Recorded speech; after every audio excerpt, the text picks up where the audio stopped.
বাংলাদেশের ডিবি প্রধান DB Harun sir নামে পরিচিত। আল্লাহ পাক রব্বুল আলামিন চাইলে না কি না করতে পারেন দুনিয়াতে।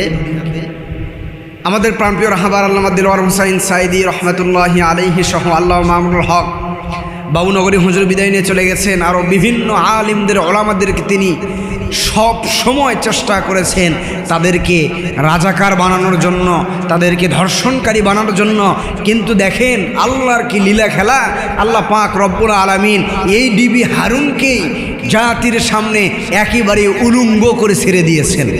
আল্লাহ পাক রব্বুল আলামিন চাইলে এমন কিছু না যেটা পারেন না। আল্লাহ পাক রব্বুল আলামিন দুনিয়ার মানুষদেরকে রশি দিয়ে কাফের বেঈমানদেরকে ছেড়ে দিয়েছেন, কিন্তু ছাড় দেয় নাই এই ডিবি হারুন। তার যে চেম্বারটা আছে, যেটাকে বর্তমান নিউজ দেখা যাচ্ছে ভাতের হোটেল বানানো হয়েছে, এই ডিবি হারুন দেখলাম। আবার তার বউ নাকি এই লিঙ্ক ভাইরাল হওয়ার পরে উলঙ্গ লিঙ্ক